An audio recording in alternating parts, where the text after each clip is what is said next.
د پښتون ژغورنې غورځنګ مشر منظور پښتين څه کړي او پاکستان ولې ورخطا شو په ویډیو کې وګورئ او چینل هم سبسکرایب کړئ.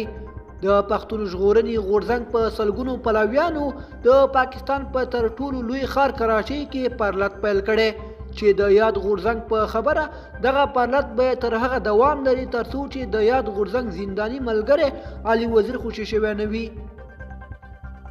د یاد غورځنګ د بنسټګر منصور پښتين په مشرۍ کې د کراچۍ له سوراب ګوټ سیمې احتجاجي لاریون پیل شوی چې په یاد ښار کې د سین ایالاتي اسمبلی مخې ته په رسیدو په پرلط بدل شي.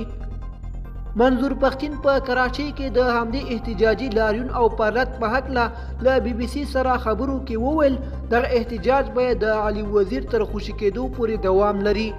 ښاغلي پښتين زیاتوي د دوی دغه احتجاج به د سیند د ایالتي حکومت ضد وي او غوښتنه به هم له یاد حکومت کوي چې د علي وزیر ضد د پولیسي ریپورت کې دی بیرته واخلي.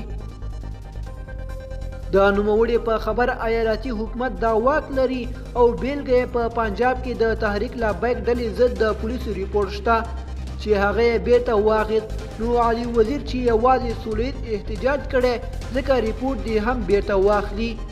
د پښتون ژغورنې غورځنګ یو مشر او د پاکستان په ملي اسمبلی کې د جنوبي وزیرستان د خلکو استازي علي وزیر د 2021 کال په ډسمبري میاشت کې په پیښور کې نیول شوی وو چې تر هغه وروسته یې د کراچۍ پولیسو ته وسپاره ځکه چې د پیښور پولیسو په خبره د نوموړي په ضد کراچۍ کې د پولیسو ریپورت ثبت شوی دی.